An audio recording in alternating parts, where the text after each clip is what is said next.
श्रीमद् भागवत पुराण भगवान की जय। तो कल मैंने आपको सुनाया था कि कृष्ण भगवान ने कंस का और पहलवानों का उद्धार कर दिया। उसके बाद वो भगवान ने उद्धव जी को वृंदावन में गोपियों को समझाने के लिए भेज दिया कि उनको जाकर के सांत्वना दे दो कि मैं थोड़े दिन बाद आ जाऊंगा।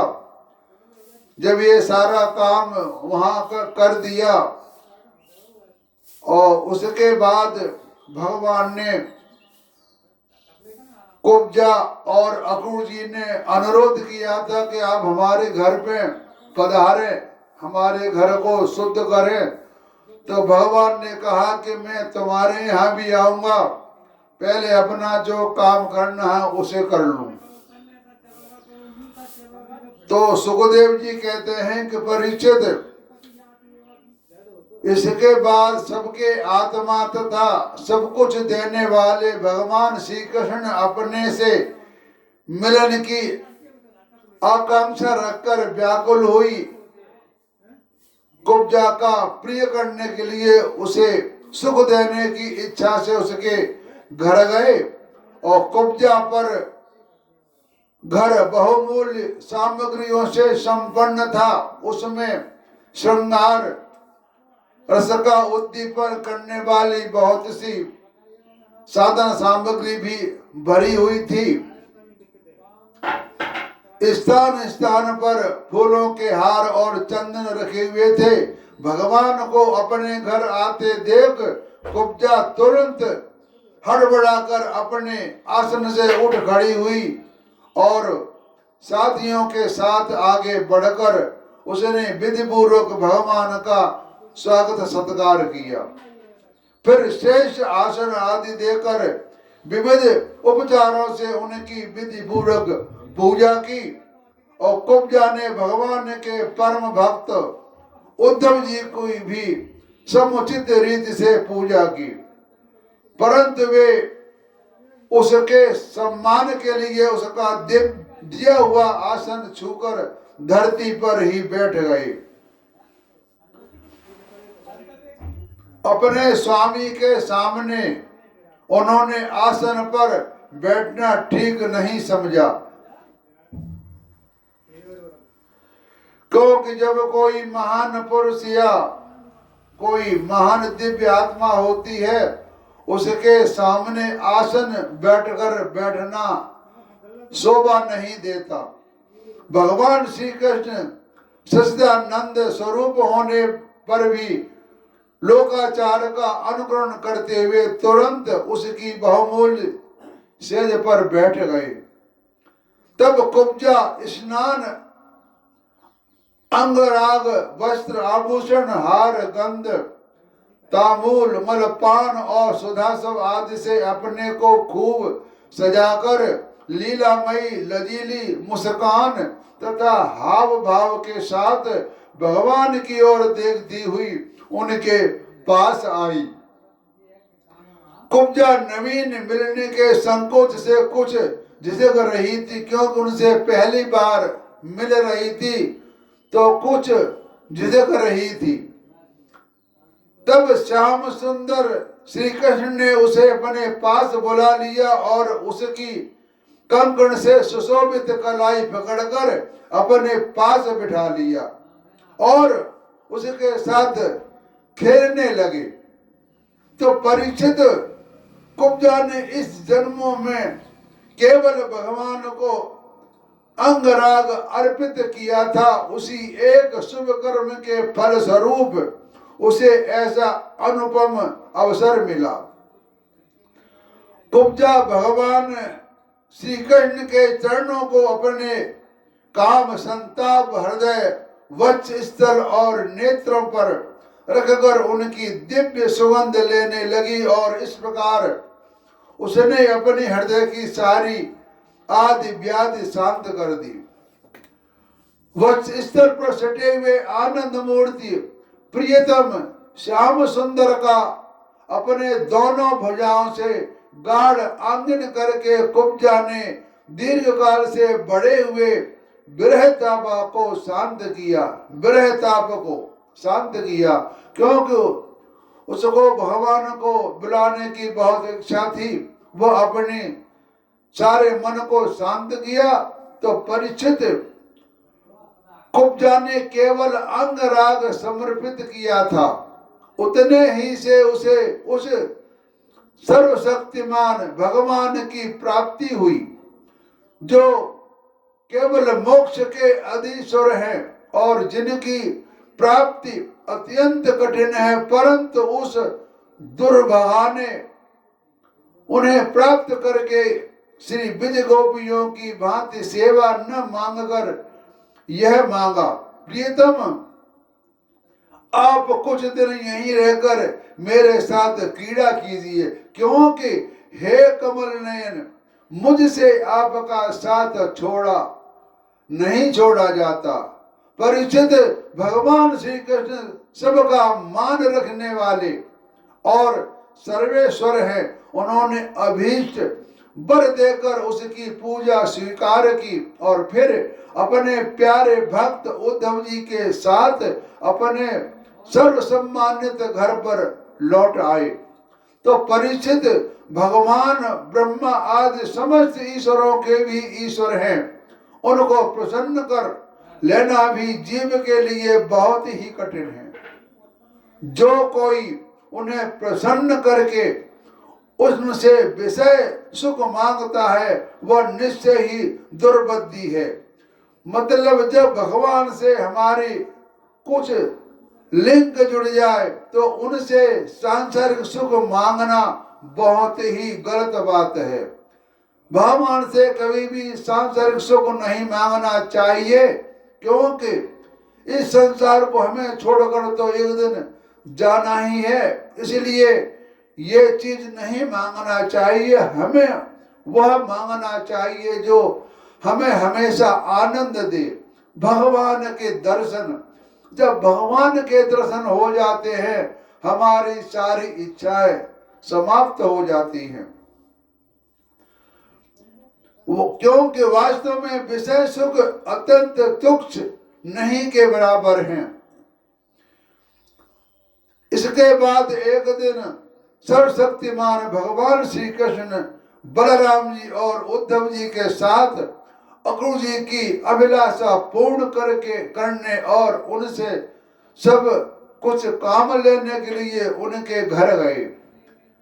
अक्रूर जी कंस का मंत्री हैं। अक्रूर जी ने दूर से ही देख लिया कि हमारे परम बंधु मनुष्य लोक शिरोमणि भगवान श्री कृष्ण और बलराम जी आदि पधार रहे हैं। वे तुरंत उठकर आगे गए तथा आनंद से भरकर उनका अभिनंदन और आलिंगन किया। अक्रूर जी ने भगवान श्री कृष्ण और बलराम जी को नमस्कार किया तथा उद्धव जी के साथ उन दोनों भाइयों ने भी उन्हें नमस्कार किया। जब सब लोग आराम से आसनों पर बैठ गए तब अक्रूर जी ने उन लोगों की विधिवत पूजा करने लगे। तो परीक्षित उन्होंने पहले भगवान के चरण धोकर चरणों तक सिर पर धारण किया और फिर अनेकों प्रकार की पूजा सामग्री, दिव्य वस्त्र, गंधमाला और श्रेष्ठ आभूषणों से उनका पूजन किया। अहो धन्य भाग्य है अक्रूर जी के जिन्होंने उनकी सेवा कर रहे हैं। ऐसे भाग्य सबके होना चाहिए जिससे लोगों का कल्याण हो। सिर झुकाकर उन्हें प्रणाम किया और उनके चरणों को अपने गोद में लेकर दबाने लगे। उसी समय उन्होंने विनयान्वित होकर भगवान श्री कृष्ण और बलराम जी से कहा कि भगवान, यह बड़े ही आनंद और सौभाग्य की बात है कि पापी कंस अपने अनुयायियों के साथ मारा गया। उसे मारकर आप दोनों ने यदुवंश को बहुत बड़े संकट से बचा लिया है तथा उन्नत और समृद्ध किया है। आप दोनों जगत के कारण, मतलब जो जगत बना है उसका कारण भगवान श्री कृष्ण है। आपके अतिरिक्त और कोई वस्तु नहीं है, न कारण है न कार्य है। परमात्मा ने आपने ही अपनी शक्ति से इसकी रचना की है और आप ही अपनी बाल काल माया आदि शक्तियों से इसमें प्रविष्ट होकर जितनी भी वस्तुएं देखी और सुनी जाती हैं उनके रूप में प्रतीत हो रहे हैं।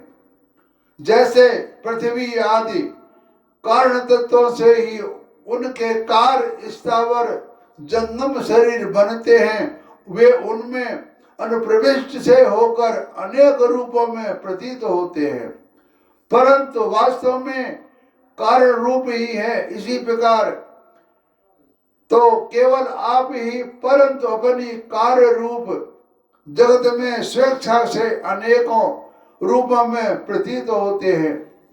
यह भी आपकी एक लीला ही है। प्रभु, आप रजोगुण, सतोगुण और तमोगुण रूप अनेक शक्तियों से क्रमशः जगत की रचना, पालन और संहार करते हैं। सतोगुण में नाम आता है भगवान विष्णु का और रजोगुण में नाम आता है ब्रह्मा जी का और तमोगुण में नाम आता है शंकर भगवान का।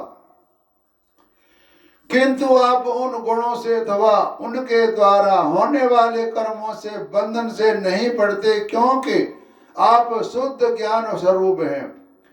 ऐसी स्थिति में आपके लिए बंधन का कारण ही क्या हो सकता है।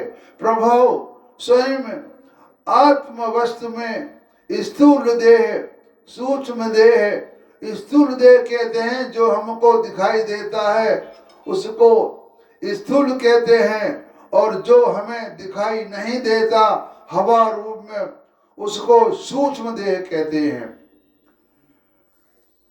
जन्म मृत्यु है और न किसी प्रकार का भेदभाव। यही कारण है कि आप में बंधन है और न मोक्ष, न बंधन है न मोक्ष है। आपने अपने अपने अभिप्राय के अनुसार बंधन या मोक्ष की जो कुछ कल्पना होती है उसका कारण केवल हमारा अविवेक ही है, हमारी बुद्धि है। आपने जगत के कल्याण के लिए सनातन वेद मार्ग प्रकट किया है। जब इसे पाखंड पथ से चलने वाले दुष्टों के द्वारा क्षति पहुंचती है तब आप शुद्ध सत्वमय शरीर ग्रहण करते हैं। प्रभु, वही आप इस समय अपने अंश श्री बलराम जी के साथ पृथ्वी का भार दूर करने के लिए यहाँ वसुदेव जी के घर अवतीर्ण हुए हैं। आप असुरों के अंश से उत्पन्न नाम मात्र के शासकों की 100 अक्षौणी सेना का संहार करेंगे और यदुवंश के यश का विस्तार करेंगे। इंद्रियातीत परमात्मन सारे देवता, पितर, भूतगण और राजा आपकी मूर्ति हैं। आपके चरणों की धूमन गंगा जी तीनों लोगों को पवित्र करती है। आप सारे जगत के एकमात्र पिता और शिक्षक हैं। वही आज आप हमारे घर पधारे। इसमें संदेह नहीं कि आज आप हमारे घर धन्य धन्य हो गए और सौभाग्य की सीमा न रही। प्रभु, आप प्रेमी भक्तों के परम प्रियतम, सत्य वक्ता, अकारण हेतु और कृतज्ञ हैं। जरा सी सेवा को भी मान लेते हैं। भला ऐसा कौन बुद्धिमान पुरुष है जो आपको छोड़कर किसी दूसरे की शरण में जाएगा। आप अपना भजन करने वाले प्रेमी भक्त की समस्त अभिलाषा पूर्ण कर देते हैं, यहाँ तक कि जिसकी कभी हानि और वृद्धि नहीं होती, जो एक रस है। अपने उस आत्मा का भी आप दान कर देते हैं। भक्तों के कष्ट मिटाने वाले और जन्म मृत्यु के बंधन से छुड़ाने वाले प्रभु, बड़े बड़े योगी राज और देवराज भी आपके स्वरूप को नहीं जान सकते, परंतु हमें आपका साक्षात दर्शन हो गया। यह कितनी सौभाग्य की बात है। प्रभु, हम स्त्री पुत्र धन स्वजन गेह और देह आदि के मोह की रस्सी से बंधे हुए हैं। अवश्य ही यह आपकी माया का खेल है। आप कृपा करके इस गाढ़े बंधन को शीघ्र काट दीजिए। ये अक्रूर जी कह रहे हैं भगवान से कि हमारा भगवान उद्धार करिए। तो सुखदेव जी कहते हैं कि परीक्षित, इस प्रकार भक्त अक्रूर जी ने भगवान श्री कृष्ण की पूजा और स्तुति की। इसके बाद भगवान श्री कृष्ण ने मुस्कुराकर अपनी मधुर वाणी से उन्हें मानो मोहित करते हुए कहा, तात आप हमारे गुरु हितोपदेशक और चाचा हैं। हमारे वंश में अत्यंत प्रशंसनीय तथा हमारे सदा के हितैषी हैं। हम तो आपके बालक हैं और सदा ही आपकी रक्षा पालन और कृपा के पात्र हैं। अपना परम कल्याण चाहने वाले मनुष्यों को आप जैसे परम पूजनीय और महाभाग्यवान संतों की सर्वदा सेवा करनी चाहिए, क्योंकि अक्रूर जी कंस भगवान उन कृष्ण भगवान के चाचा लगते हैं। इसलिए भगवान कृष्ण अक्रूर जी को सम्मान दे रहे हैं कि आप हमारे चाचा हैं, आप संत हैं। क्योंकि देवताओं में तो स्वार्थ रहता है, परंतु संतों में नहीं। देवताओं में स्वार्थ होता है, संतों में कोई स्वार्थ नहीं होता। संत जो कह देता है वह कभी बात खाली नहीं जाती। मोर वचन चाहे पड़ जाए फीका, संत वचन नहीं पड़ता फीका। संत ने जो कह दिया, लेकिन संत होना चाहिए। ऐसे ही संत नहीं जो आजकल दिखाई पड़ते हैं। संत वही होता है जो बहुत कम दिखाई देता है और हिमालय पहाड़ों में तपस्या में लीन रहता है। वह कभी कभी बाहर निकलते हैं, वही संत होते हैं। उनकी बात कही हुई एकदम सत्य होती है। केवल जल के तीर्थ नदी सरोवर आदि ही तीर्थ नहीं, केवल मृतिका और शिला आदि की बनी हुई मूर्तियां ही देवता नहीं। चाचा जी, उनका तो बहुत दिनों तक श्रद्धा से सेवा की जाए तब वे पवित्र करते हैं। यानी हम जो मूर्तियां मंदिर में लगाते हैं, उनकी कई साल तक सेवा की जाए तब वह मूर्ति अपना काम करती है। परंतु संत पुरुष तो अपने दर्शन मात्र से हो गया छुट्टी। चलो भैया, है गई छुट्टी।